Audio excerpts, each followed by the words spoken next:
the Council's Policy and Resources Committee. So I'll read the official opening statement. This meeting is being held remotely and also in person and will be filmed and recorded for live and subsequent broadcast available through the Council's website. The Council is a data controller under the General Data Protection Regulations and the Data Protection Act 2018. We broadcast and record Council meetings to fulfil our public task obligation to enable members of the public to observe the democratic process. Data collected during the process will be retained in accordance with Council public policies available through the Council's website. Members of the Council are reminded that they should follow the Council's established meeting protocols, including around the use of the chat facility, and that any comments made in the chat facility are visible to all participants in the meeting, which may include members of the public who also receive invites to this meeting. Okay. Do you want to do the roll call? Can the following councillors please indicate if they're present at the meeting? Oh, and convener, we have an apology from Councillor Law, no substitute. Okay. Councillor Armstrong. Present in the chamber. Councillor Curley. Present in the chamber. Councillor McCluskey. Present in the chamber. Councillor McCabe. Present in the chamber. Councillor McCormick. Present remotely. Councillor Maguire. Present remotely. Councillor McVeigh. Chamber. Councillor Moran. Present in the chamber. Councillor Robertson. Present remotely. Councillor Wilson. Present in the chamber. Are there any declarations of interest? No. Okay. Right, just before we go into item 2, just to remind you, colleagues, we do have a remit from the Education and Communities Committee with regard to the living wage for Inverclyde Windsor employees. So that's item 17. So take that item from 17. We don't run away before we get to that one. Okay, so item 2 in our agenda is Policy and Resources Committee and the General Fund Revenue Budget Update as at 30th of November 2022. And Angela's going to speak to that, I believe. Angela? Thank you, Convener. Yes, this is the Policy and Resources Committee for the Service Committee, the General Fund and the Common Good position at period date 30th November. The main thing I would like to highlight from the report is there is a reduction in the overspend reported from the last committee. So we're now reporting for the Service Committee £1 million and 41 overspend. This in turn feeds into the General Fund position, which is reduced, and also into the General Reserves position, which is now highlighting that there is more than the £4 million minimum balance required in there. I'm happy to take any questions that any of the members have. Thank you, Angela. Any questions, colleagues? No? Don't see any online either. Okay, thanks, Angela. So, agree recommendation, colleagues? Great. That takes us on to item 3, which is Policy and Resources Capital Budget and 2022-25 Capital Programme. Alan, let's speak to that.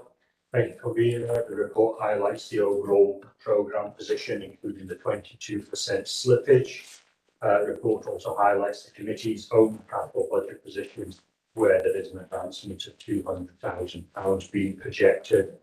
Other than that, I've got no other matters to highlight from some Chancellor. Okay, thank you, Alan. Any questions, colleagues?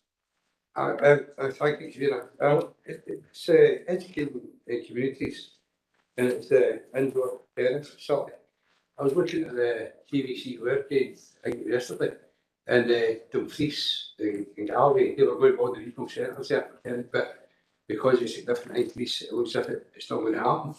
But the thing was that the director of Tennis Scotland saying that he's thinking that the Rank Park facility will be starting quite soon, like a couple of weeks' time. So obviously, I don't know if I've updated that webpage, but certainly he's under the impression that you're going to be building with the Rank Park. So I don't know if any officers could maybe enlighten you on that one, but it certainly has to say on the BBC webpage. Okay, Ruth, you want to come in? You, Convener, I was struggling to hear some of that, but I think I got the gist of it. So basically, if my understanding is correct, it's the fact that on the BBC webpage it was saying that the Inverclyde project is still going ahead.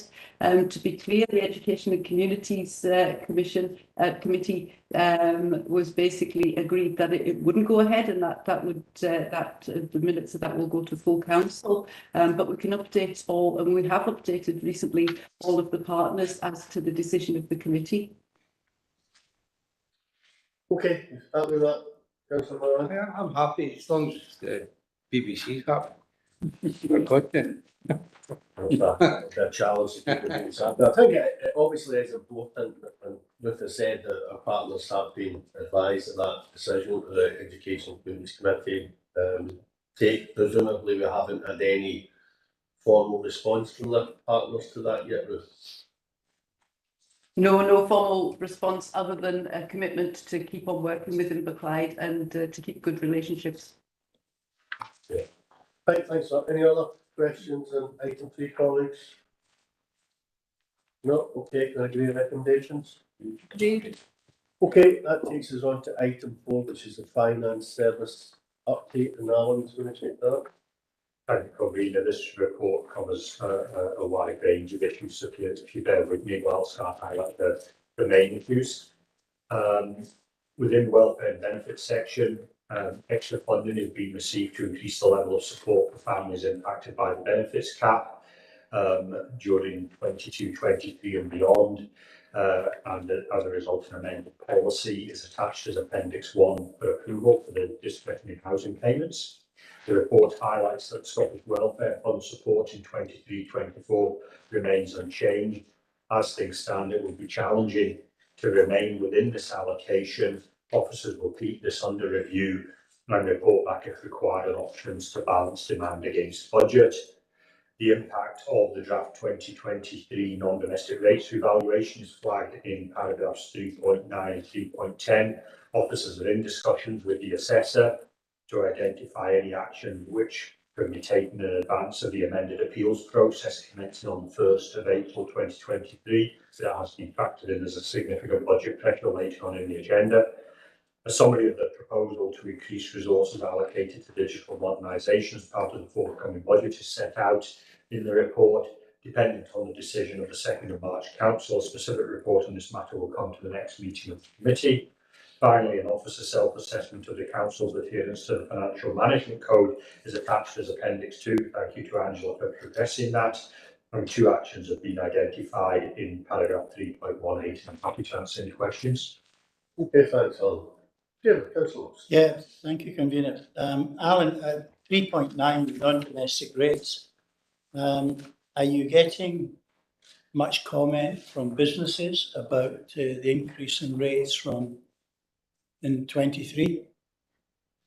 Nothing has crossed my desk from businesses or the business sector regarding rates. Our focus has been on the significant increase in the council's own properties. It seems from the limited information I've got that some sectors in the business sector have seen reductions in their non-domestic rates, some have seen increases, whereas in the council it seems to be that areas such as schools have seen significant increases because their rateable value is based on replacement costs, and obviously with the hike in materials and labour costs, it means that non-domestic rates have gone up considerably for councils.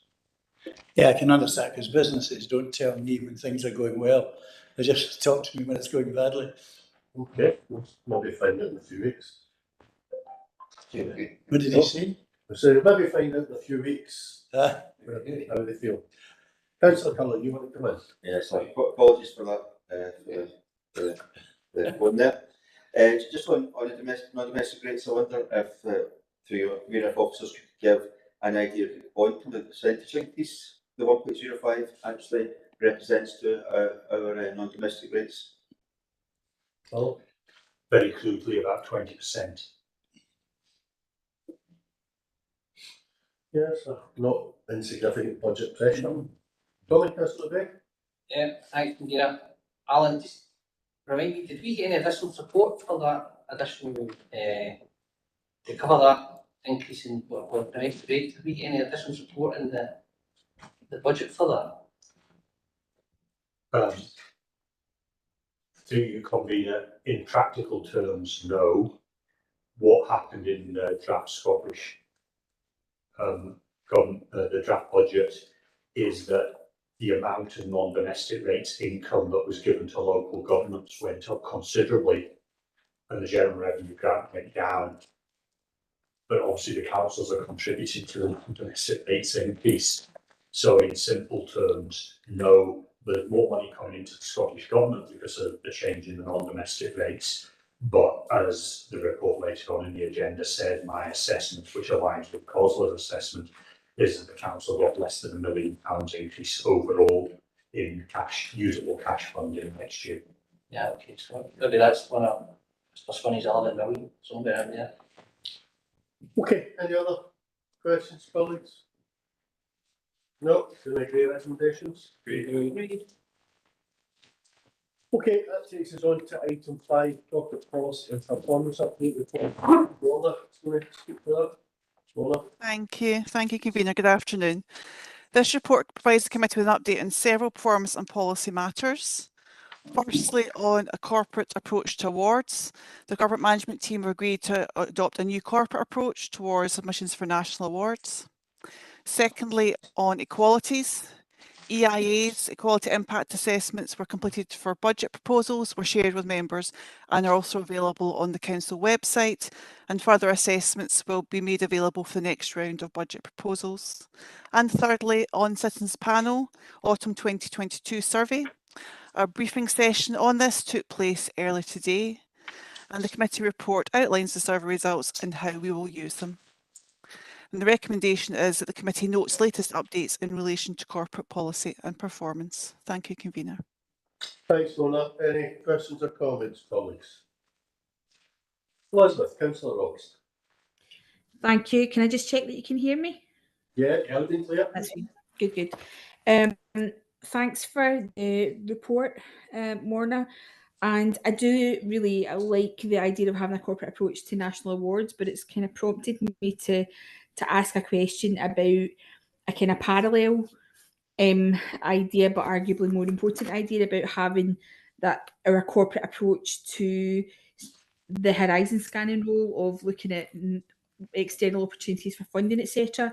I think doing this for national awards is really great, and this is a wider question because obviously it's something that we have raised in the past, and there was a little bit of resource put towards a sort of horizon scanning team, and I'm just wanting to check in with where we are for that, because I think a similar approach to looking corporately at external funding that can support the aspirations and ambitions of the council would be a really important thing to continue to pursue. Okay, maybe bring the Chief Executive on that one. Through yourself, convener, Councillor Robertson, we did put money aside, but I want to be clear, we didn't put it aside for a horizon scanning team. I think that the task force has given us an opportunity, and I think that Stuart's team and myself have been making sure that we link into all the opportunities that are available to us. But there is still a small pot of money for us to look at where we might be able to bring in consultants to develop business cases for us for levelling up free, for instance. Although they were successful in relation to 2, but we haven't, just to be clear, we haven't put that aside for a team. Okay, Elizabeth, you want to come back in? No, that's fine. That's helpful. And obviously, I know the task force is sort of supporting aspects of this, but just kind of, I suppose I just want to kind of keep it on the agenda as something that we want to sustainably keep on. Really, you know, the task force is the task force, but probably won't last forever. And I think it's just something that we need to build into our sustainable way of working. Similarly to I think this is a great idea doing it for national awards. I think you're right. I think it's critically important we maximise the amount of external funding that's brought into the council. And I would certainly see that as a key role for all our directors and heads of service, etc., to be making sure that any funding opportunities that are available, we'll seek to maximise them. So I think it's a point well made. Okay, any other questions or comments, colleagues? No? Okay, we're happy to agree with recommendations. Agree. Thank you. That takes us on to item 6, 2023-25 budget update, and Alan's going to speak to that. And convener, and if initially I could start with an amendment to clarify to the committee, it involved paragraph 3.3, where in the report it was highlighted that a sum of 32.8 million that had been allocated to councils over the last 2 financial years was indicated it would not be given to councils in 23-24. Last week, as part of other announcements around teachers, it has been confirmed by the Scottish Government that that money will now be included in the settlement, and that has had a knock-on impact to the savings gap that is included in this report.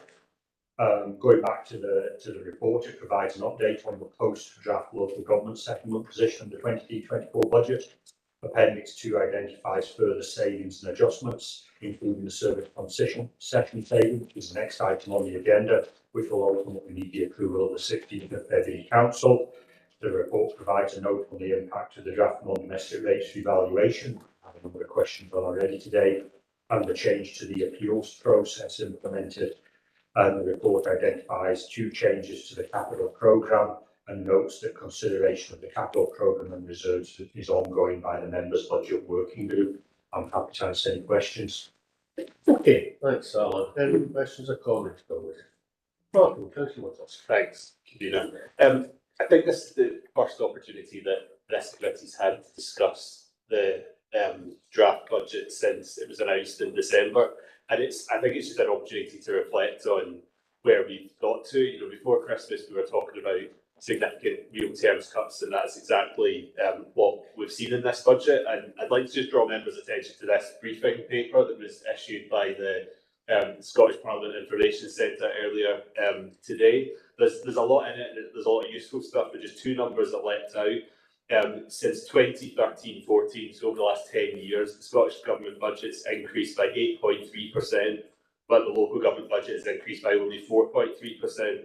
And also in this report are breakdowns by local authority area of the budgets over the past 10 years, which shows that Inverclyde's budget in real terms has actually reduced by 4.2%. And that's not the common position. There's a lot of councils where the real terms budgets have actually increased significantly, some by as much as 7% over the last 10 years. But because of the government's decisions, we've seen a real terms decrease of 4.2% from the SNP government over the past 10 years. So I think it's just important to put that on record and to allow people to reflect on the outcome of the budget, and hopefully it's not too late to persuade some of our colleagues to not support a budget that's going to pass on a 4.3% decrease to Inverclyde's budget when it comes to Parliament this Thursday. And just on a question to Alan, obviously the Local Government Finance Director has issued a letter which was kind of unprecedented before Christmas. I just wondered if that was ever actually replied to in terms of the concerns that were raised by local government finance officers across Scotland. Thanks. Do you convener know, as of Friday, no reply was received? Okay, Tommy, next. Thanks, convener. Alan, just back on the teachers' funding which we got and we got it, I don't know where we're coming and going on. Is that baseline for next year, or is that another on fight next year?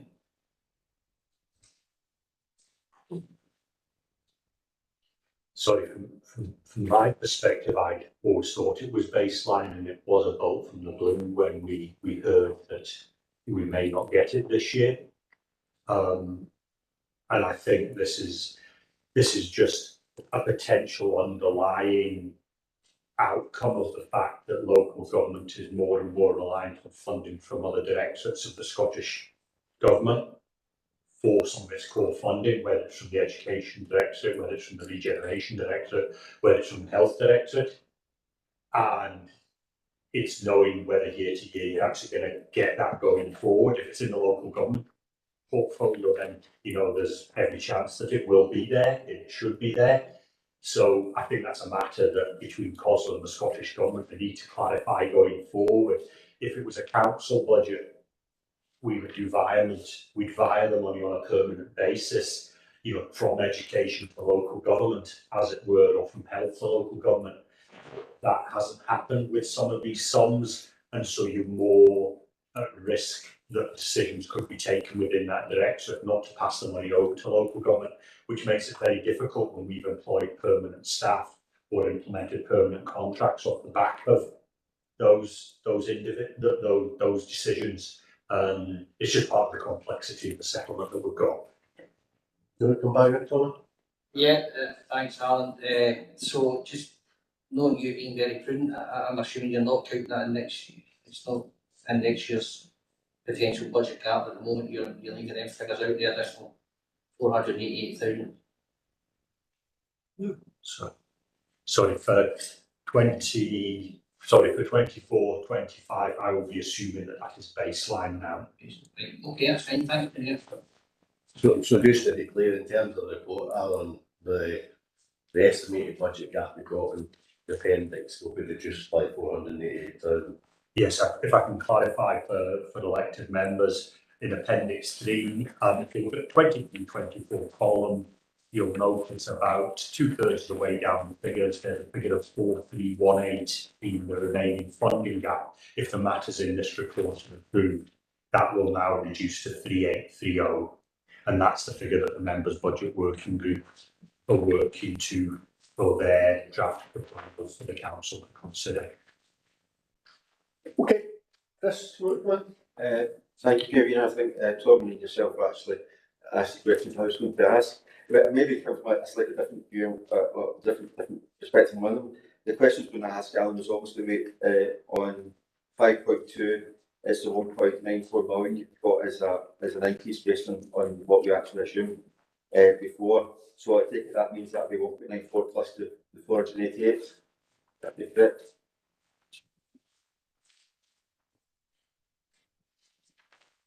If you go, the 1.94 relates to the proposals to reduce the funding gap, which are in Appendix 2. So that will reduce the funding gap and the net figure, if all these decisions are agreed, 3830. If you're referring to the settlement impact, the figure of 1.96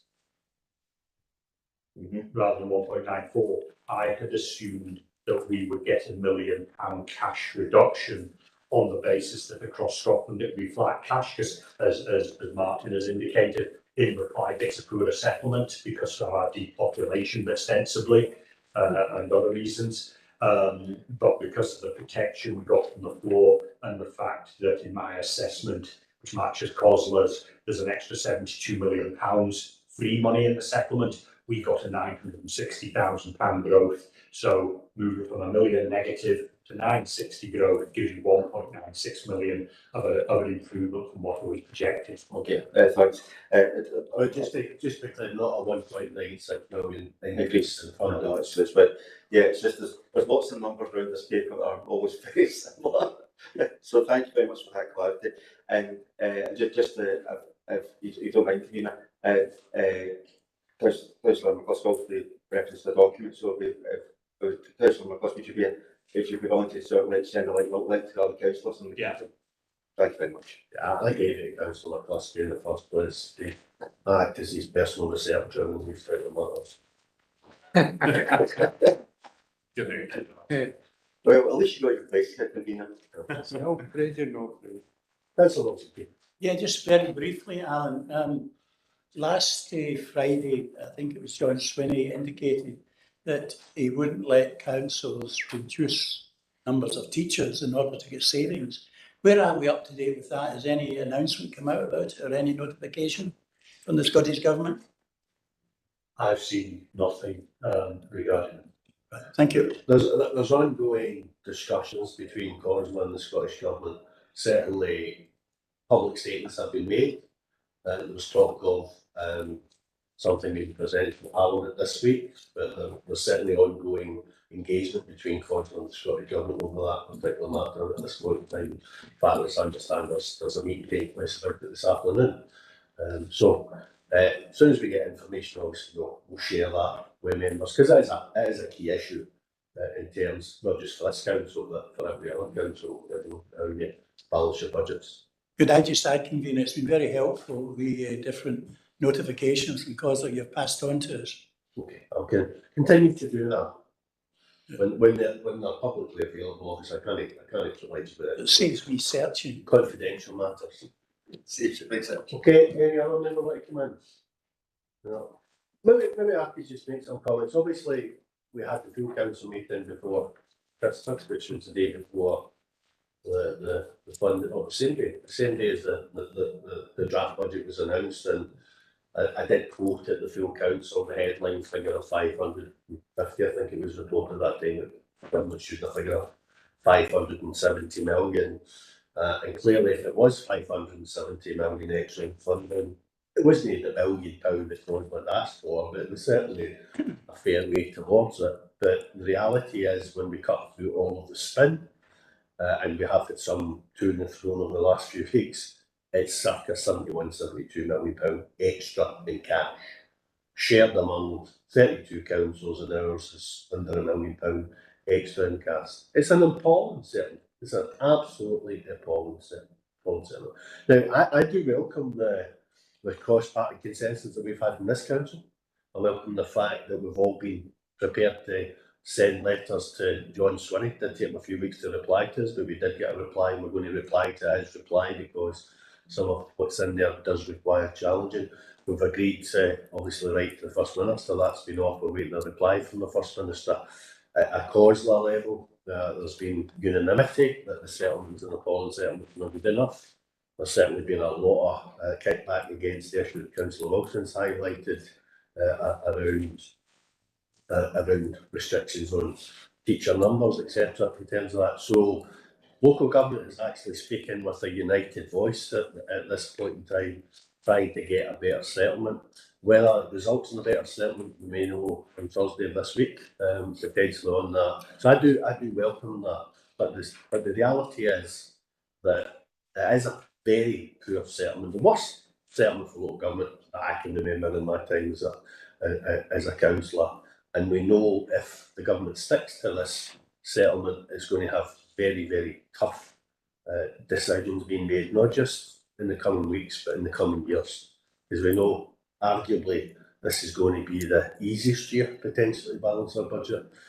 We're seeing, through the consultation that we're having with our staff, there's a real reluctance from people to volunteer for voluntary severance, which is going to make it even more difficult in the years ahead to balance our budgets.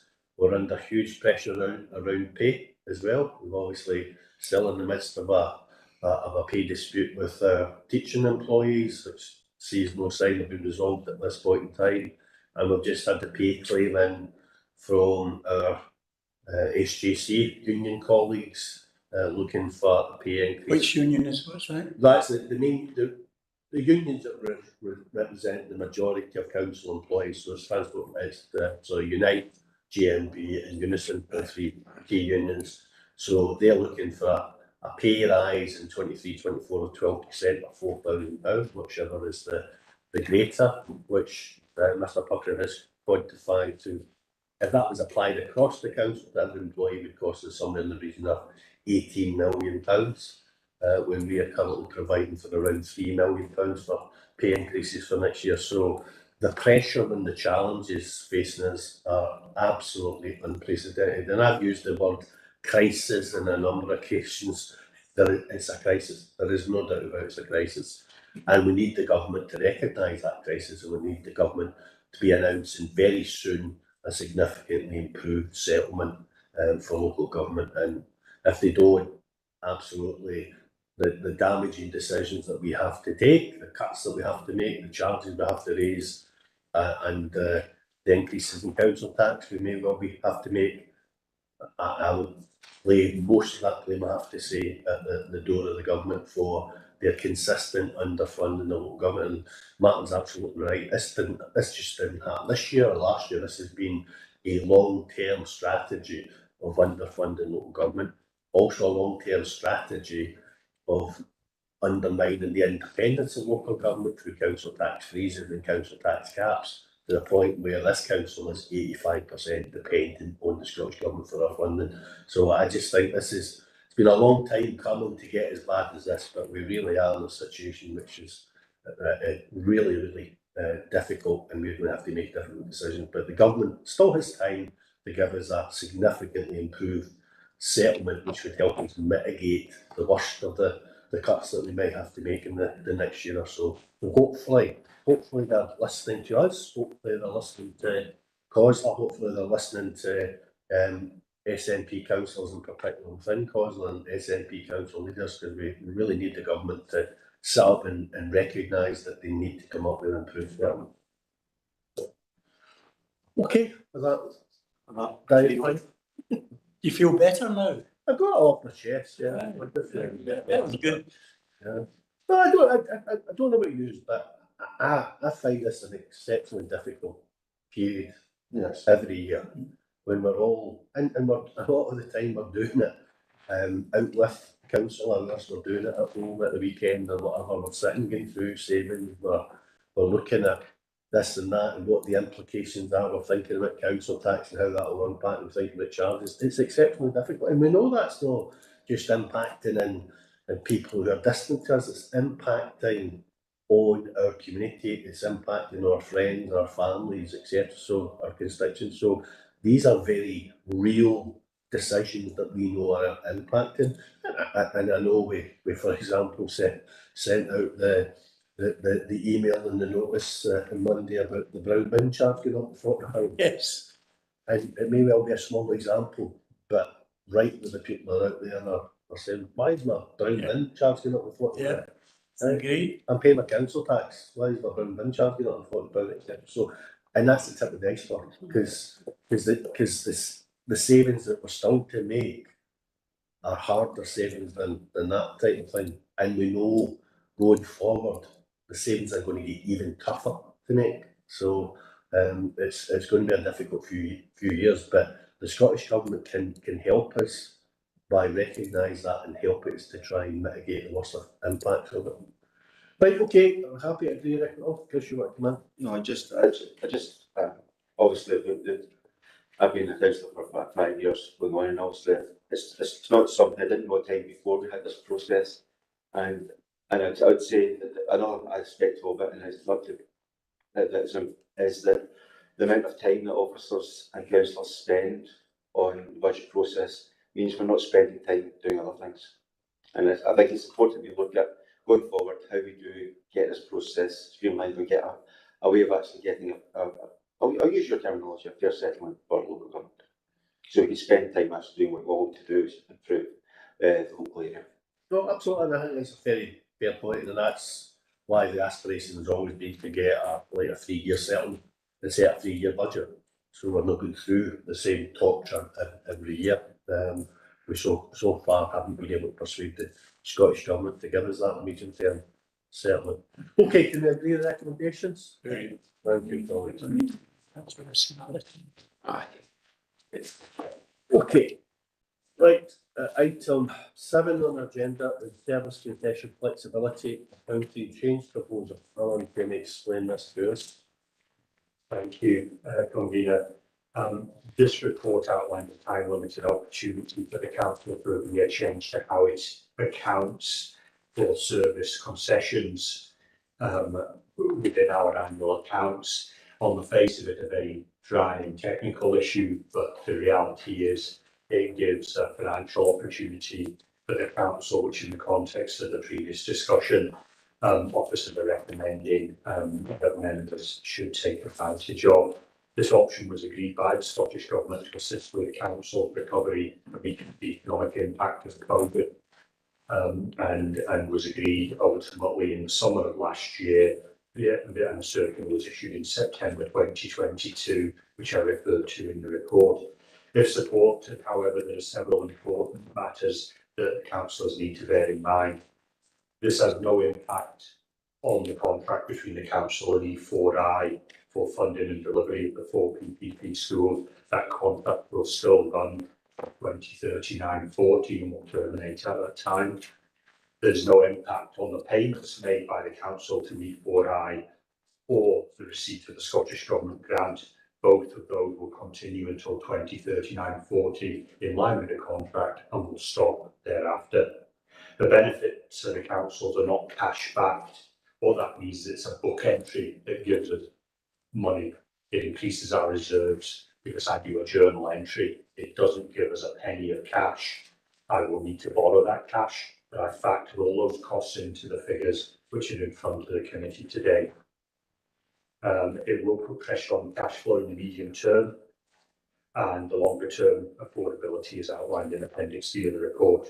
The proposals in this report will require approval by the council on the 16th of February if agreed by committee today, and would be implemented from the 1st of April 2023, and would also require the setting aside of £602,000 from reserves to smooth out the impact and allow a 1.65 million recurring saving to be taken. Happy to answer any questions. Okay, just to be clear, Alan, this is not something that's unique to Inverclyde, so there's quite a number of councils across Scotland who are doing exactly the same thing as you're proposing. Yes, as far as I'm aware, South Lanarkshire approved theirs last week. There's a couple going up this week, and I think every council, as far as I'm aware, who has a PPP service concession type arrangement is doing this, probably partly due to the financial context that all councils are facing. But hopefully, it is a complicated area, but hopefully the report and the appendices explain the opportunities for the council, the impacts for the council. I'm happy to answer any questions. Okay, thank you. Good, councillor. Who thought it up, Alan? It was something that originated from the Directors of Finance section and the Treasury Consultants Link, who have provided advice to me and reviewed the report and given me the tick in the box to say they're happy with what I'm saying is factually correct and the figures are accurate, etc., etc. Thank you. We did take a fair amount of time to persuade the Scottish Government to agree to it because we needed to get the permission of the Scottish Government before we could take it forward. Chris, you want to come in? Thanks, convener. My question simply is: Are we happy that the schools will not be in a state of disrepair by the time they're paid for? I mean, that really is simply my question. Thank you. Oh, absolutely, and that's a key part of the assessment. With our schools, we write them off over a 40-year period, and you'll know locally there are some schools that are a lot older than 40 years, but they will undergo comprehensive refurbishments in that time. One of the things that come out of PPP, which I know not all elected members are fans of, is that there's a very tight contract and high specification. So there's every chance that the PPP schools will be maintained probably at a higher standard than the council can afford for many of its own schools, where it's set out when windows are replaced, when heat systems are replaced, when floor coverings are replaced. So both myself and Eddie Montgomery, the interim head of property services, assess that the schools that we will get back in 2039-40, provided the contract is adhered to, will be at a higher standard than a similar school. So that's why I've extended the life to 45 years, and hopefully the 4 schools will exist well beyond 45 years. But being prudent, as has been pointed out, I'm nothing but prudent. I've only put 45 years in. I'm aware some councils are going up to 50 years. In fact, one's even talking going up to 60 years for the life of the school. But in terms of paying for the schools, so effectively we borrowed circa £80 million, and we're paying that off over 30 years. So when it comes to 2039-40, the schools are paid off. E4I's contract is terminated.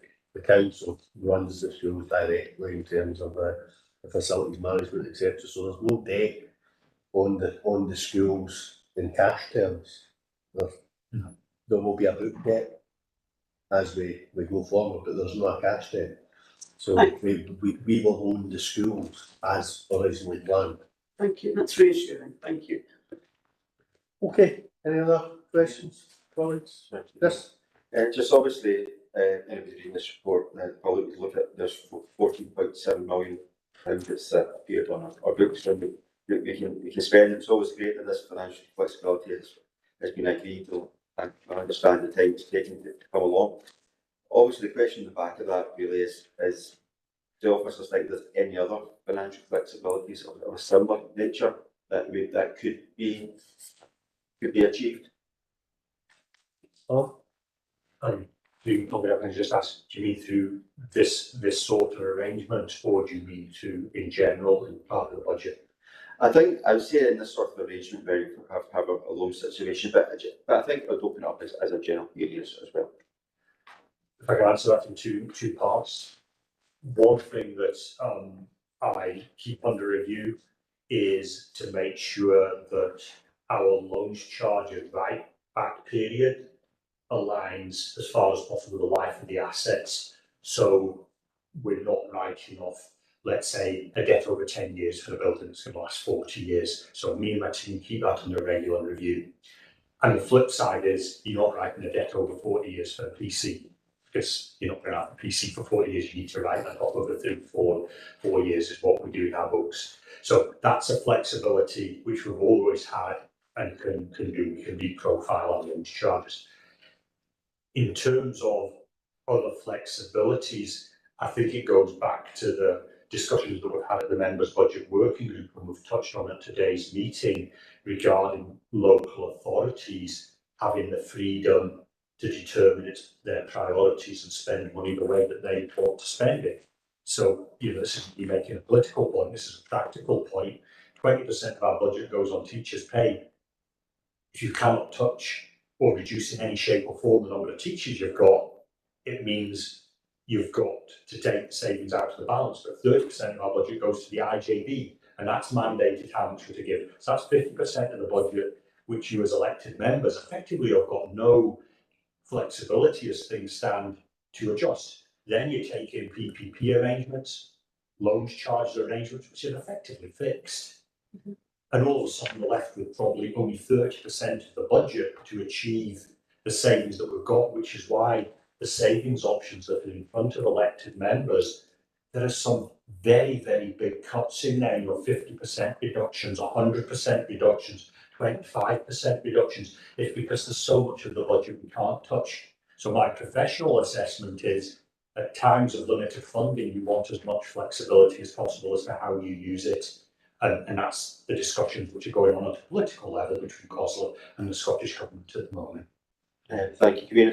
Just to I think that's very useful, and very clear description, Alan. I think that just shows you, I suppose, I'm just glad you brought this money now. As Councillor Kay said, there's a crisis facing local government. There's obviously a crisis just generally in public sector finances. I think today we've got the IMF saying that the UK is the only economy, major economy that's going to be shrinking.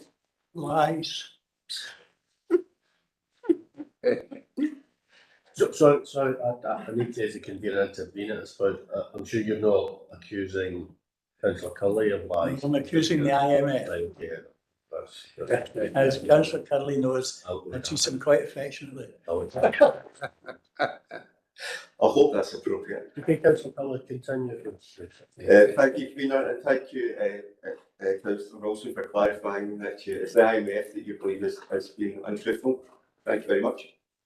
But I'm very glad that, but I think it's also clear that we're looking at this situation, that the flexibilities, we don't have any more financial flexibilities or accounting flexibilities from an officer point. You can't really see that as being anything else but this going on. So we're looking at going forward, if we can get more policy flexibilities as enable us to actually to see about how we actually address the resources available for what we think is our local needs. Thank you. I would just prefer more money. I'd be happy with more money than more flexibility. It's all part of it. All countries the same. I will just in some senses to build on the questions asked by Councillor Curley. You've referred in paragraph 3.4 to the review of capital accounting. And we know that the Scottish Government were pushing local government capital accounting in a particular direction. It's been put on hold to some extent for a period of time, but the issue hasn't gone away. So what sort of risk does the proposed change to capital accounting that the government seems to be suggesting, what sort of risk would that present to council going forward? It's a very complicated and technical issue, but in simple terms, local government doesn't need to account for depreciation through its council tax account, through the account that you set your budget on. We use loans charges. If we use depreciation, and I think every council in Scotland will have a far bigger budget deficit. So we have a statutory mitigation, it's called at the moment, that means we calculate depreciation every year. We have to do that as part of the accounts. It's then reversed out and replaced with our loans charges. The Scottish Government, as part of, this is why I got bogged down, is they conflated the PPP review with a change to the capital accounting regulations. Fortunately, the two things have now separated. PPP reviews in front of you today, and as the convener has said, the capital accounting, they were looking to appoint an external person to chair that review. And at the moment, it's not proceeding with any great pace. But if that was to come, or there was to be consultation around that, I would absolutely bring a report back to elected members so you understand the financial implications. Again, you probably, I don't need to be flippant about this, you probably didn't know that accounting could be so exciting. But these are major issues that will have a major impact on the bottom line of the council, and it's important that I flag them up. Well, that is a risk potentially for the future. Just on that point, is that risk addressed within our corporate risk register? Not within the corporate risk register, but within the financial strategy. Okay, any other questions? No, okay, can I agree with the recommendation? Great. Thank you, colleagues. Moving on to item 8, revenue policy, corporate debt recovery and non-domestic rates to cooperative power. Thank you, convener. This is the final report from the committee we're relieved to hear. The report seeks approval for an updated corporate debt policy as set out in Appendix 1. And as part of the 23-24 local government grant settlement responsibility for non-domestic rate centre property relief has been devolved to councils with funding of 105 million given to councils in lieu of the reliefs that are given out. And the council received approximately £770,000. The figure in the report has changed slightly because there was an error in one council share, and so we all lost a bit to compensate that council. In the medium term, it's proposed to review the current Scottish Government policies and develop an Inverclyde only policy for non-domestic rates empty property relief, and will progress that during 23-24. However, given the very limited time between the announcement of this new power and the timescales for issuing 23-24 non-domestic rates bills, officers propose that for 23-24, the council non-domestic rates entry relief policy is a full continuation of the current Scottish Government policy, and that's what's reflected in Appendix 2. I'm happy to answer any questions. Okay, thank you, Alan. Very technical. Martin. Thanks, Peter. Thanks, Alan. The report really comprehensively addresses the problems around problem debt recovery and lays on the HSCP, which is good to see. I'm just wanting just clarity on page 80 on interest and late payment. What circumstances? It's pretty open to, I think, your description in terms of when interest might be charged. Like, what would the council's approach be to interest being charged on accounts?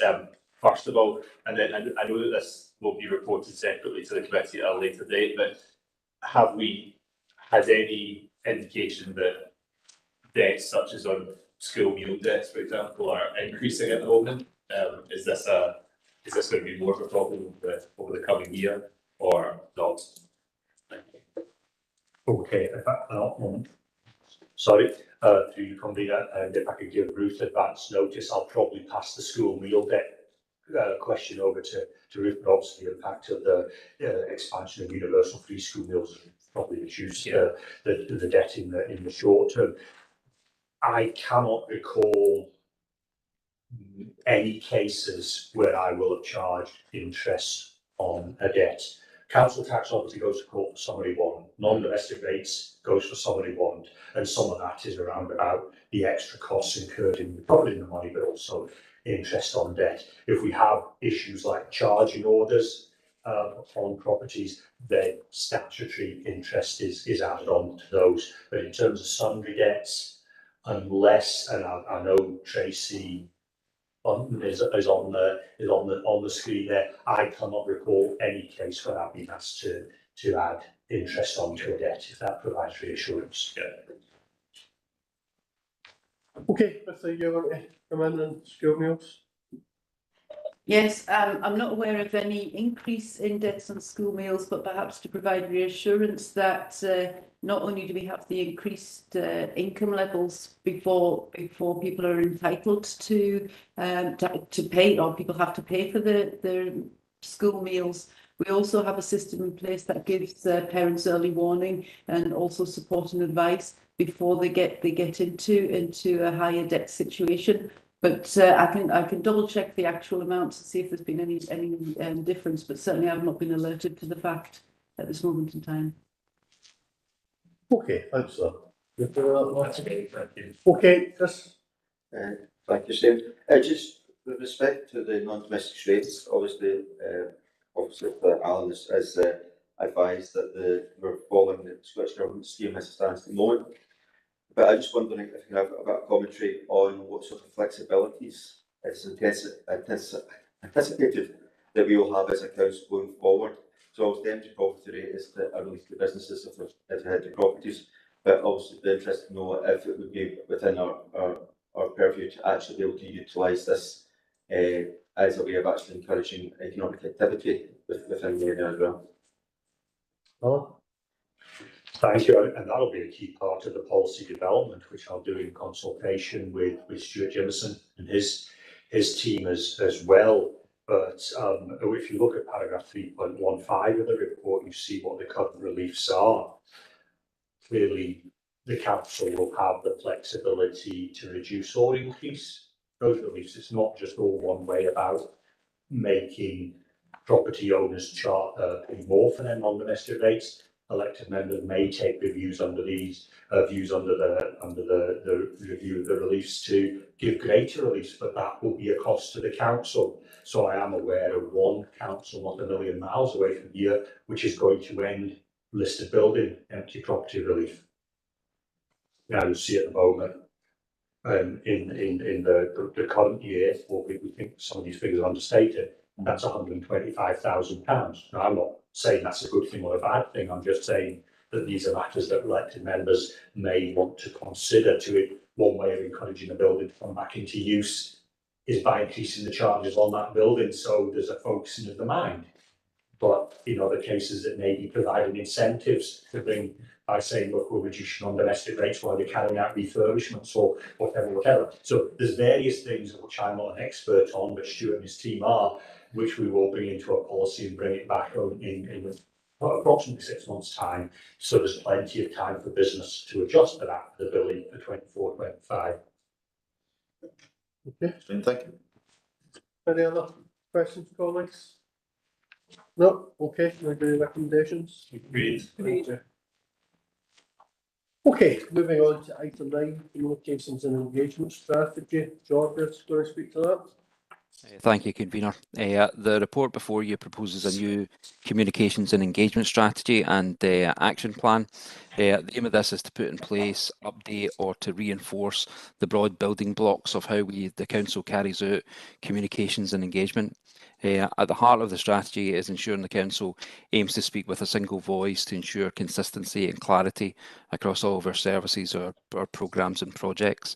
The strategy itself is at Appendix 1. It sets out the principles that communications engagement activity should work to, including being clear, easy to understand, consistent and honest. The individual actions are set out in Appendix 2, and they show how the council services would be supported to deliver against those principles. One example is one of the actions is the creation of a new communications plan template to improve planning for activity, measurement of outcomes against objectives, and to embed consideration of equality issues such as ensuring protected characteristics were examined as part of that communications forward planning. Another is for the communications and policy services. I think my colleague Morna is still on the call for our services to work together to provide a central support to officers carrying out consultations. The aim of that action is to aid planning and coordination, avoid duplication and clashes, and increase visibility of consultation activity for the corporate management team. It's worth highlighting also that the aim is to streamline, remove or potentially create new communications channels where required. The action plan and report highlights that the Council's intranet, many of you will know it as Icon, is no longer supported by the provider, and the report proposes a timescale for the removal of that as a mechanism over the course of the next year. And just finally, Appendix 3 in the report highlights the communications cascade used during emergencies to cascade information quickly to a wide audience. Members who received the COVID briefings during the pandemic will recognise that activity, and behind that sat broadly this cascade to get that same information out to a wide range of audiences. Progress against the actions set out in the report would be 6 monthly reports to the corporate management team. I'm happy to take any questions. Okay, thanks, George. Councillor Wilson, David? George, I've been through it and there's a lot of good stuff in here. Why is there so much emphasis on promoting the Gaelic language? Those actions in there are already agreed by the council, so we've incorporated them into here to make sure that that they're embedded into the communication strategy. So there's probably a slightly higher emphasis in there because they're existing actions that are already in there and already agreed. There's not Gaelic in our logo at the moment. Well, we do have a separate Gaelic version of the council logo that we would roll out as part of the update to the corporate identity manual. Thank you. We did have a fairly recent report on our sort of Gaelic plan, and that was a revised report after engagement with Born Gaelic, the national organisation, and we did commit in that to certain actions, and these are reflected in this communication plan. I don't detect a thirst for it out in the community. Well, I'm not sure if you were at that particular meeting, but I do remember that plan being approved unanimously. So, okay. Chris. Thank you. I noted the inclusion of the Gaelic language. I think that's very welcome. It's important that we actually encourage the Gaelic language. I think it's going to be very difficult as we go forward because obviously there's competing resources, etc. But I think in Inverclyde, I think a lot of local authorities are trying to build our ability to communicate in the Gaelic language. I also just want to maybe touch upon other languages and their ability to get the message out there for especially the new Scots coming into the area. I'm just wondering whether or not the officers can give any comment about how our communications will be able to be translated into other languages to help get that message out there where appropriate. I know some websites have the ability to automatically translate. Are we sort of hardwiring that translation ability within our websites, or are we anticipating that we maybe provide bespoke materials where required? We do already have, sorry, through you, convener, we do already have access to translation services where required. The hope would be that once we develop the communications plan template and embed better planning of communications activity, that we'll be able to identify much earlier on issues like that and get translation if required. But we do already have access to any translation services that we require. Okay, any other questions, folks? No, we're happy to agree. Thank you. Councillor Wilson didn't look too convinced there, but we nodded myself. Well, I think there's a wee bit of a contradiction when we're doing something about Gaelic school transport on one hand, and we're promoting Gaelic here, and there's just a thought. Well, the idea is to promote Gaelic education throughout Inverclyde, homegrown. Well, I suppose we're trying to trying to develop that within existing resources rather than additional resources, and clearly that difficult decision we took in Gaelic transport is one of a long number of difficult decisions we've taken, and more difficult decisions we're going to have to take. Okay, right, we're agreed on that. So item 10 is progress for anti-poverty interventions 2021-23, and Ruth's going to speak to that report. Yes, thank you, Convener. This report is the progress on the anti-poverty interventions. It's an update on the savings agreed at the December Council, and we'll bring a further report back to the next PNR on utilisation of those funds. If I take you through just a brief overview of each of the paragraphs. So paragraph 3.7 is utilising the underspends in the anti-poverty funding, and particularly bullet point 4, looking at the warm hand of friendship. Just to say that HSCP have put additional money into that, so people who had applied for the money after Christmas can now receive those grants, and it's still ongoing. And also to note the things that were put in to mitigate food insecurity over the Christmas period in bullet point 5. 3.8 gives an overview of warm boxes, and 3.9 working in partnership with the IJB. So within the totality of the interventions put in for anti-poverty, this is it gives an overview of the additional money put in by the IJB. If we look at 3.10, this is the Social Workers in Schools project, and this is in the context of a real difficulty in recruiting children and family social workers. HSCP have asked us to look at that particular project because obviously with the shortage of social workers, kids needed people to go back to their day job, but also gave us time to reflect on the actual impact of that project.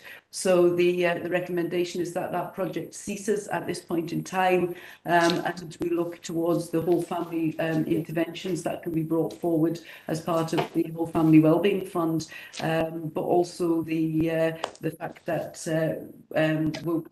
we thought that perhaps there was other ways to take the work that the social workers were doing forward, especially with pupil equity funding as well. There are outside standing remits in 3.11 and 3.12. 3.11 is looking at credit union membership. Credit union membership is either by location, geographical area, or by theme, and it outlines some of the work that the Financial Inclusion Partnership are undertaking with credit unions. And 3.12 is an overview of where there is access to free cash through either post offices or cash machines.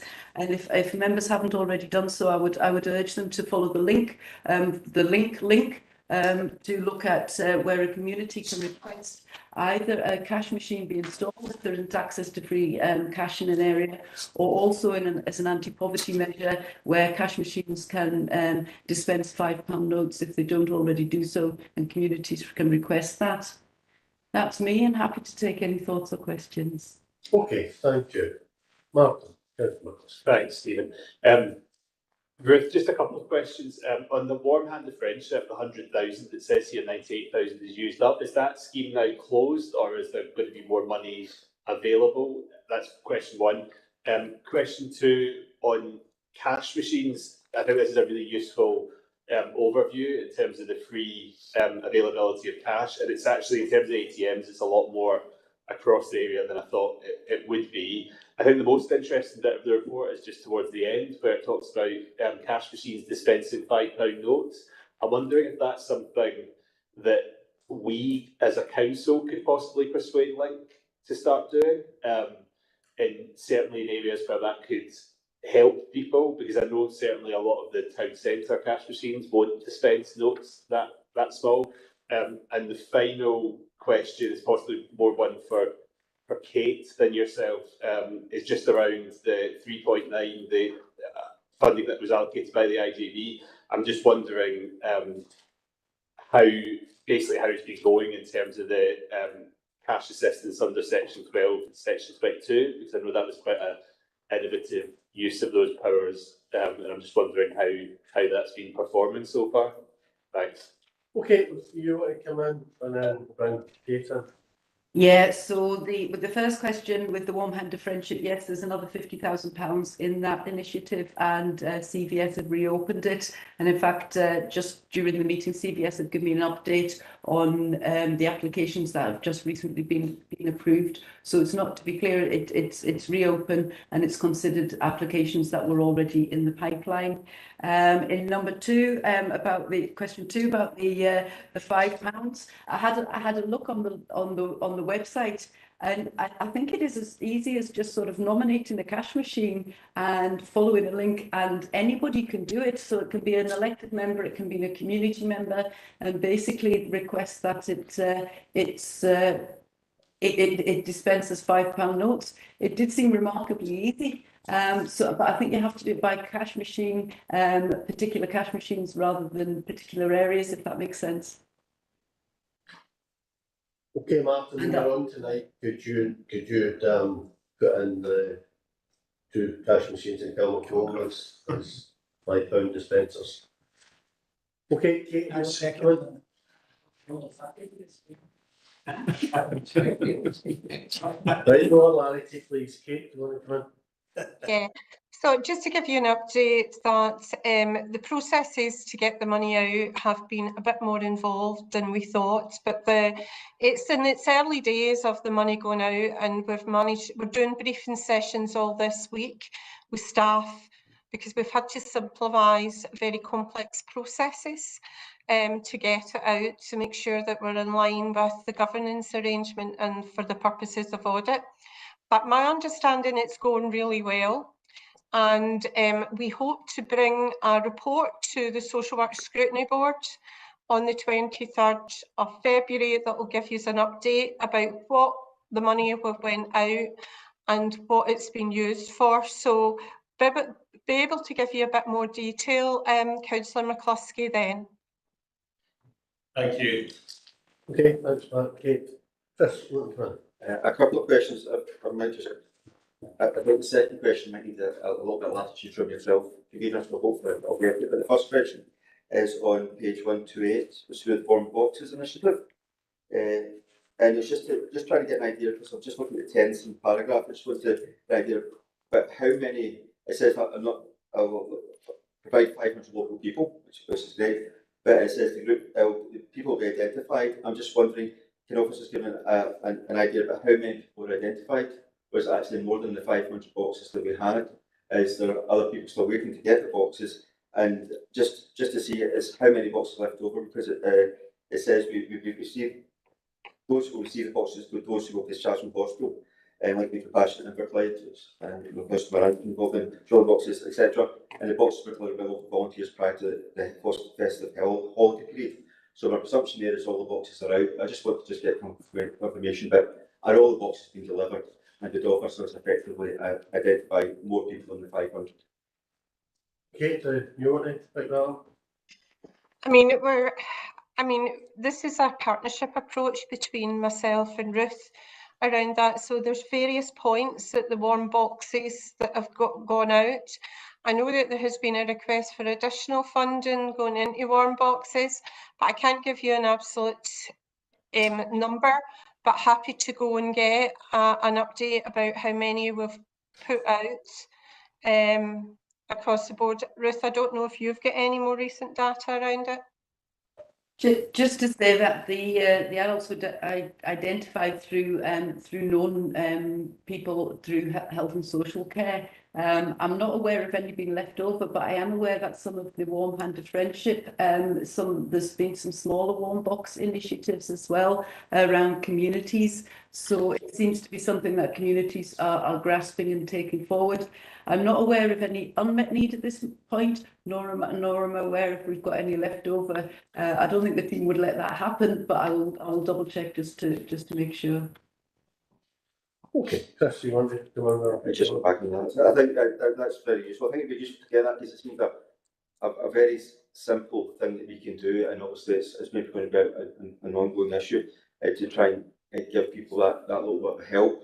Because obviously buying things, buying warm clothes, buying warm blankets, etc., can be very difficult if you don't have much money. So giving that people that ability would be very useful, and it'd be good to just see how effective it is. and maybe to get in contact with people to afterwards to see is there anything else that could have been in the boxes that might have helped them as well. So I think it's a very good policy, and it's a little bit of money that probably had a big impact on a lot of people in Inverclyde.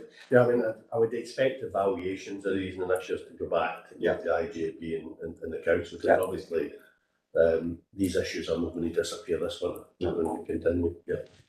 And hopefully you'll give us a little bit of latitude in this one, Convener. Just on try me.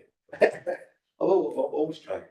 On 3.11 credit unions in Inverclyde, I think this is good for personal property, and obviously this is an anti-poverty paper, but I suppose looking at it, how do we grow, how do we, one of the anti-poverty measures is try to grow the local economy and create wealth within the local community.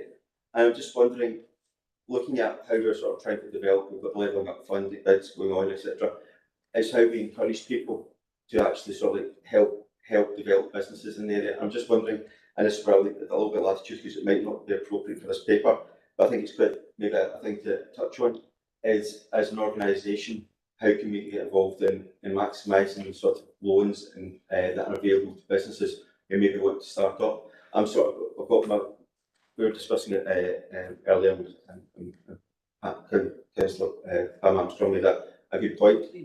I'm blaming. But yeah, she made a good point about the fact that if you're looking at trying to generate town centres, we've got a lot of shop units, a lot of commercial businesses. Is there anything help we can actually do, and what help are we actually providing to get people in to provide and grow the economy within these town centres? And if there isn't, then we maybe look at that in the future. Well, I'm happy to provide that latitude, because I have raised the issue before myself about what we're doing to support businesses with the cost of living crisis as well. So, but we're very fortunate to have among us our new Director for Environmental Regeneration, Stuart Jennison, who most people think is just arrived from out of space. I've actually been with us for 20 years. Stuart, did you want to come in on that particular point? Through you, Convener.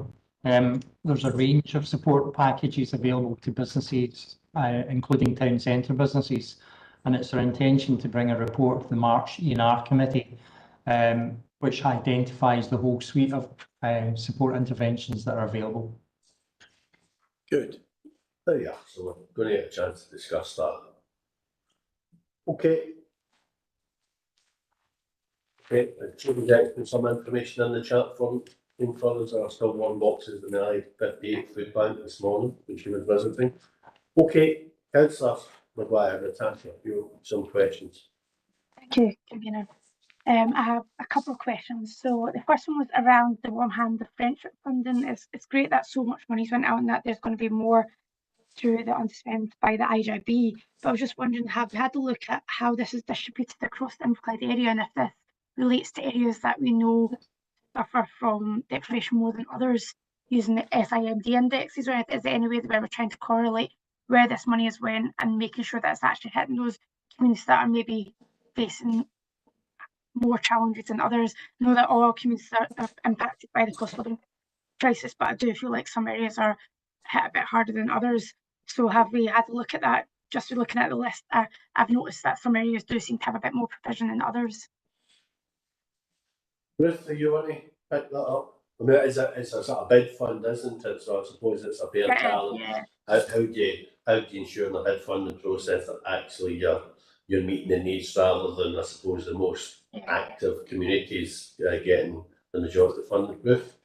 Yeah, and this is it's basically encouraging community organisations to bid for it, and CVS have certainly got a list, as you'll see on the council website. I suppose it's encouraging people from the more deprived areas to bid for the funding. There does seem to be a wealth of different types of interventions and different types of organisations covering a wide spectrum of Inverclyde. And I think when we were looking at the money in the Warm Handed Friendship, I think there was a realisation that everybody was feeling the pinch as well. And I think we haven't particularly targeted in areas. We've targeted it over initiatives. Again, I mean, that's something that could be considered as part of any evaluation, looking at going forward, what's the best way to address the need that's out there. Natasha, do you have another question? Yeah, I have two more which I'll actually lump together this time. It was just because that one had a bit of a preamble in it. The other one was on 3.10, the social workers in schools project. I understand the pressure that our social work service is under, and I know that it's a picture that's reflected across Scotland. But my question was, whilst it says here that there was some improvements in things such as attendance, but this can't be linked directly to the impact of the social workers in the schools, I was wondering if all the schools that are losing social workers, is there alternative provision there through, it could be psychiatrists, family link workers, through the PEF fund, just because I'm aware that that's what the last paragraph talks about. And then my final question was just around ATMs 3.12. It's helpful to see the free ATMs and free cash at the tills, but I think it would have been more helpful just to see the pure number of free ATMs, just because free cash at the till isn't always advertised, so some people might not recognise that that's there. So also it's helpful to know, like in my area, I know that Bow Road shops charge, so do Grieve Road shops. The closest free ATM if you live in that area is actually the hospital. So it would be helpful to maybe, I don't know if there's a bit of publicity we could do to get people to show that it's free cash, but it would have been helpful to actually see the pure free number of ATMs. But I do nonetheless actually thank the officers for actually pulling together that information for us. Okay, Okay, so the social workers in schools, so the paper's absolutely correct in that there can't be a direct correlation between the improvements in attendance and necessarily the social workers, because there was an awful lot of other initiatives going on at the same time. We've got a big push on attendance, especially post-COVID, across teachers, head teachers, the monitoring of the data. We've got the virtual head teacher in. So I think it was difficult for officers to say, because the social workers were in, this was a direct correlation. And I think there was probably with the wide diversity of people we have working in schools and the wide range of partnerships, I think there was a possibility of just blurred lines, and possibly with the right people doing the right jobs at the right time. With the ATM, I would encourage people to perhaps we could promote this through George. The Link website has a map, so you can go on in and it's consistently updated, and you can see where your nearest cash point is, and I think that's updated regularly. I know that Alan McDonald probably has an overview of that, but the Link website is very, very helpful and really has a lot of very helpful information about financial inclusion in place when you start to go into that website. But there's a map there. You can link on a postcode, and you can find your nearest cash point machine. And it'll tell you if it's free or pay, if you need to pay as well. Okay, that's great. I will have a look at that later on outside the committee. So just on the social work thing, we're confident that there's still enough provision there to support the children, young people and families that we've got in the schools. We don't think this is going to have a detrimental effect. Yes. Okay, thanks Ruth, thanks for being here as well. Okay, thanks. I mean, I think maybe in terms of the ATM information, etc., it's something we can look at, publicising more widely, if George and his team can look at. Just in terms of the credit unions, I think there's a lot of good information there. I mean, in terms of the prevalence rates for Port Glasgow and Taylor the Bank, they obviously seem high, although I would suspect not all members of Port Glasgow Credit Union live in Port Glasgow, and not all members of Taylor Bank Credit Union live in Greenock, so it's probably more an Inverclyde wide. But I think that's good. But I think it's useful to see these other initiatives we're trying to do to try and promote the further uptake of credit unions. I think it would be useful, Ruth, if at a later date, 6 months from now or a year from now, whatever, we could get a further update in terms of where we are with credit unions and the supposed success we've had in increasing the use of credit unions as well. Okay, any other questions? No, okay, can I do recommendations? Okay, thanks for that, colleagues. Moving on to item 11, 2023 coronation of the King Charles III, and our royal correspondent George is going to speak to that. George? Thank you, Convener. The report highlights the national proposals to create a one-off public holiday on Monday the 8th of May to mark the coronation of King Charles. The coronation takes place on the Saturday, and the intention is to create a three-day weekend of celebrations. For the council, the proposal is that we create a one-off public and council holiday, a full public holiday for council services on Monday the 8th of May. Happy to take any questions. Okay, thanks, George. Any comments, questions? Yes, well-known royalist. Well, depends on which family you support. Which, because I was going to do that, but I'm not going to go there. I think it's very, very useful that we're having a holiday. I think if Charles is getting crowned, we should all be out, and if it's hopefully it's a nice day, enjoying the day off work. I'm just wondering, though, we've got here a cost centre, it's saying there's not applicable, there's no cost to this, I suppose, from a council perspective. I suppose for staff after having the day off, there is a cost. I'm just wondering how or where that's actually captured. Okay, maybe before I bring you back in, George, obviously at the time of the writing of this report, there really wasn't any clarity around what was planned for the weekend, and I believe there now is a bit more clarity around that, including that the Monday is supposed to be sort of a day of volunteering. And certainly the Labour group is looking at what volunteering we might have that particular day. So George, like to Chris's question, is there any expectation on the council to I suppose be facilitating different events across that weekend?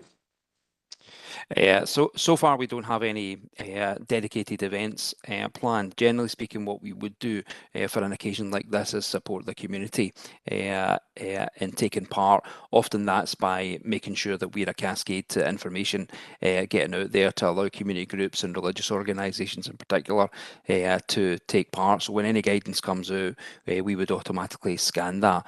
Obviously there was different arrangements for the celebrations for the Queen's Platinum Jubilee because there was long-standing plans to host activity, and we took part in that. But there's no expectation on us to host events other than encouraging the community to do so. Okay, and in terms of Chris's question around finance, it does say in the report that any enhanced payments for employees expected work, basically they would be absorbed within existing directorship budget, so you're not asking for extra money. No, that's right. I don't know if Stephen wants to come in at that point.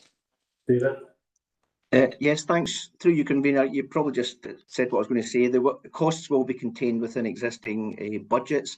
We've obviously had two similar public holidays last year for the Queen's Jubilee and obviously the Queen's death as well, and we had public holidays for then. It's very difficult to quantify exactly what the additional costs would be, probably up to about £50,000 in terms of enhancements to those employees that will work on that day. However, those costs can be contained within existing budgets, as you say, and we're not looking for any additional monies as a result of this. Thank you. Okay, Chris, you happy with that? Okay, any other questions? Do you want to move the recommendation here, Councillor Wilson? No, I'm happy for you to do that. I'm a great admirer of the Labour group. You always sing the national anthem, which others don't, and I congratulate you. Okay, maybe swiftly on to the agree with the recommendation. Agreed. Great. Okay, item 12, redeployment policy. Stephen's going to speak to that, I believe. Yes, thank you, Convener. This is really just a refresh of our existing redeployment policy. It's attached as Appendix 1, and we're asking the committee to approve this refreshed policy today. The current policy has been in place for a good number of years. 2009 it was previously approved, and it served as well. And to be honest, we're not really making any significant changes to that policy. The key purpose is really to make sure that we manage workforce change effectively and avoid compulsory redundancies where practicable. I suppose the policy has been updated to reflect some good practice, trying to support some of our workforce planning challenges. So I suppose the key change to highlight to the committee is around the temporary workforce. At present, or the current policy, temporary employees coming to the end of their contracts, there's very limited scope to look at redeployment opportunities, normally given 1 week's notice and perhaps no opportunity to look for redeployment at all. But in consultation with the trade unions, we've looked at giving a bit more scope to look at when our temporary members of staff are terminating as a result of a restructure or review, etc., and really allowing much more time in the lead up to that to look at redeployment opportunities, particularly when we've got the recruitment and retention issues in some of our frontline workforces. So that's probably the key change, allowing a bit more time and scope for temporary employees who are approaching the end of their temporary contract to look at redeployment opportunities. And the policy just reaffirms the position of the council with regards to compulsory redundancies in that, and that's highlighted in paragraph 3.5 of the covering report. And that really just basically indicates that all avenues would be exhausted with individual employees before considering compulsory redundancy. And if that was a consideration, then a report would be prepared through the corporate management team and onto this committee for authority to do that. So it's really just that's the sort of key changes to the policy, and we're asking for the committee to approve this refreshed policy today. Thank you, convener. I'm happy to take any questions. Okay, thanks for that, Stephen. Any questions, colleagues? Councillor Robert? Aye, thanks, Stephen. Thanks, convener. I very much welcome this because redeployment is something that most of the good companies in the private sector do. They know they've got good people there, good skills, and they can utilise their skills elsewhere, they'll do it. And I'll tell you, as someone who's been a temporary employee, there's nothing worse than can tell you have a week's notice and you're leaving without any thank you or nothing. And I worked in a place, and every Friday you went up to where you clocked out, there was a brown or a white envelope. If you get the brown, it says you're there a week's work. If you get white, say you're finished. Them days are always stick in my mind. So anything we can do to give someone the dignity of employment, someone a chance to keep their employment continuing, we have to take it. And that's why I really do appreciate this report. And I hope that those people who maybe lose their job, we can find an opportunity within this council. Yeah, I think it's fair. That's right. Obviously, we're all on temporary contracts as well, so we may be in similar circumstances in 4 years' time. Any other comments or questions? No? Okay, can we agree? Recommendation? Agree. Thank you. Okay, item 13 takes us on to employee survey results 2022. Obviously, there was a briefing earlier on, which I think quite a few people were able to attend, but it's obviously still present the report. Stephen? Yes, thank you, convener. I wasn't really going to add too much to the report given the presentation earlier. Clearly, there is some positives in the report, a lot of positives in terms of the feedback from employees. We got a very good response in terms of a 42% of our employees actually responding to this. The covering report highlights some of the positive results at 3.7, some of the areas where we think the scope for improvement at paragraph 3.8. And paragraphs 3.9 and 3.10 outlines the plans that we've got in place to try and address some of the areas for improvement. But I'm happy to take any questions from the committee. Thank you. Thanks, Stephen. Any questions or comments, colleagues? No. I mean, I think the report on the whole was very positive, and I think that the presentation we received earlier on from the consultants who undertook the survey on our behalf was certainly very positive, and comparing us to other organisations, we're generally scoring very, very high among our employees. But there is obviously always room for improvement. I think it is important that we look to improve the actions that are incorporated into the relevant plans, and that obviously we will get updates and progress in these actions through the normal reporting mechanisms. But I think overall it's a very positive report, which reflects well on the council and the management of the council. Okay, Agree with the recommendation? Item 14, payment of ATIP and allowances, part-time employees, again, Stephen. Yes, thank you, convener. This is a report that proposes a change to current policy in relation to how we apply the atypical allowance payment to our part-time employees. If I highlight paragraph 3.2 to the committee, basically just highlighting when the atypical allowance is paid to employees. It's basically paid to employees who work in the evenings, the weekends, and at night time as well, and so obviously out of hours working. However, going back to single status time, for those members that recall that time, we're going back to 2008, when some of the conditions of service for employees were agreed. Our conditions of service specifically say that atypical allowance is only paid on contractual hours worked. So that's fine. If you're a full-time employee working 37 hours per week, you will get your atypical allowance when you work in these sort of weekends and nighttime periods. However, if you're a part-time employee, maybe working 20 hours per week and get asked to do an extra shift at night, because it's not part of your contracted working hours, the conditions do not attract the employee to get the atypical allowance payment.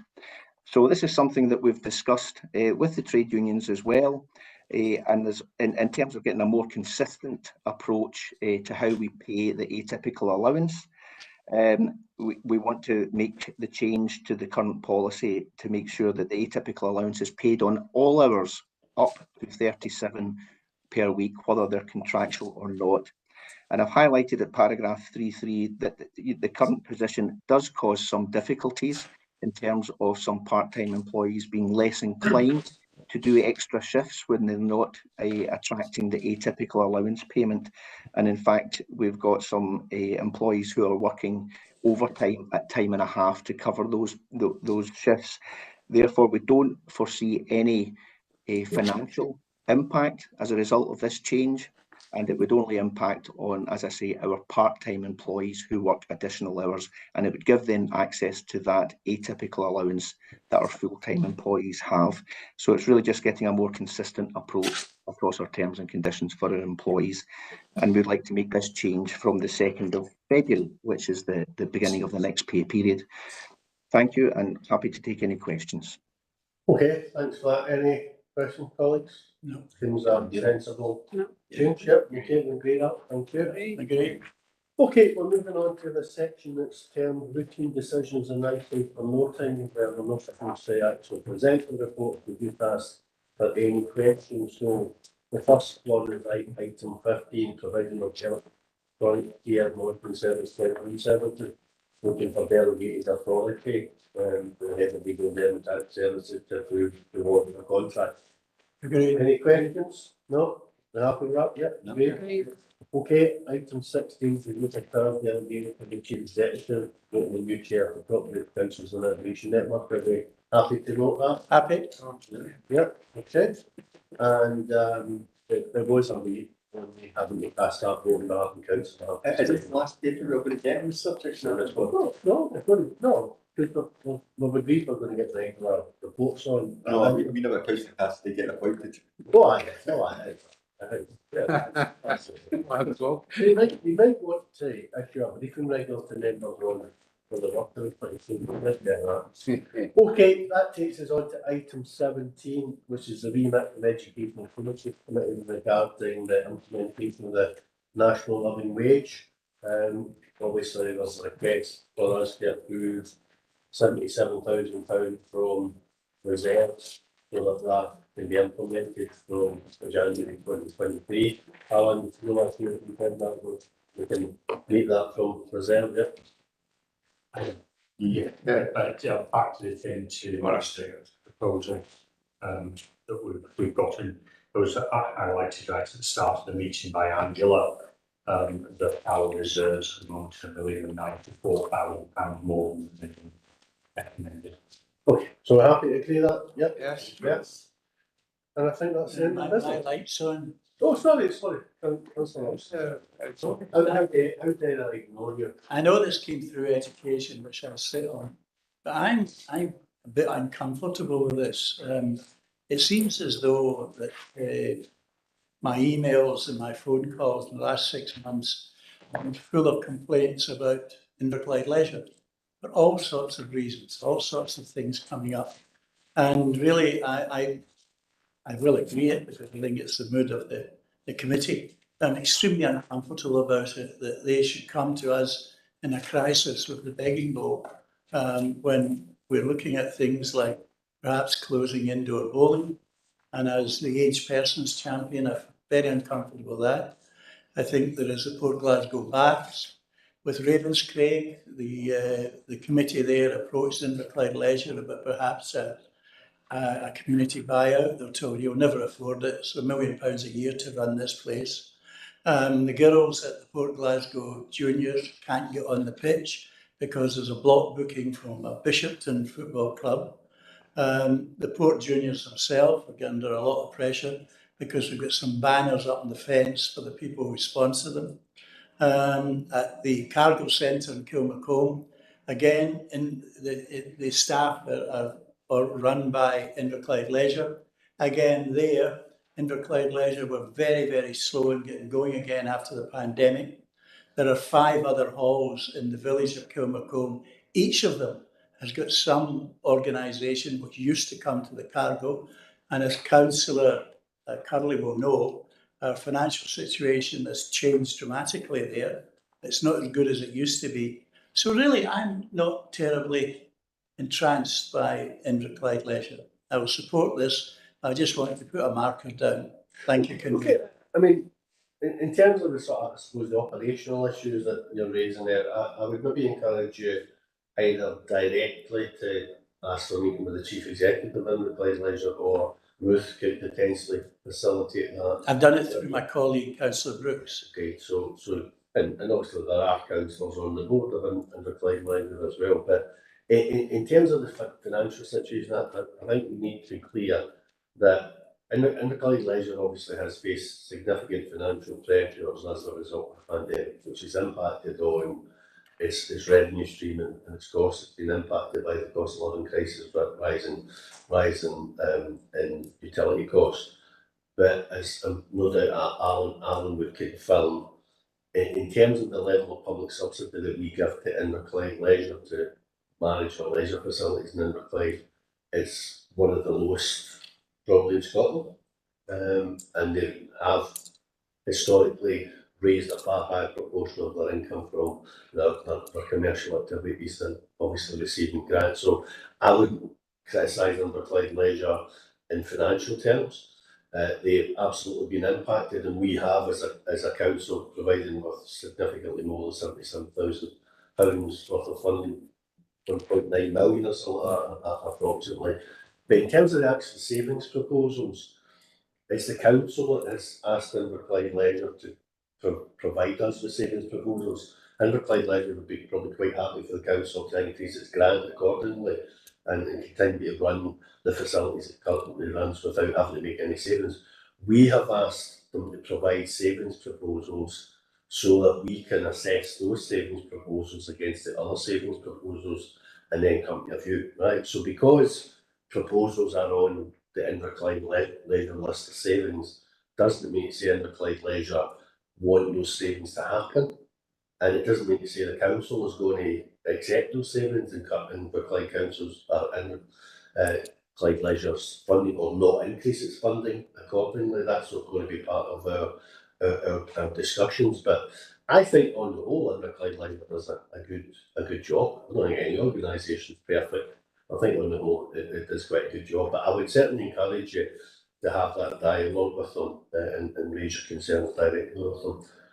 But in terms of the employees of Inverclyde Leisure on this particular funding, we're talking about implementing the national living wage. So these are the lowest paid employees in Inverclyde Leisure who were seeking to give the uplifted national living wage a couple of months earlier than it would other, or 3 months earlier than it would otherwise be. And I just think, given the cost of living crisis, given the decision to implement it early for our own employees, I think it's perfectly fair for us to find that 77,000 from reserves and allow this to happen. So, agreed?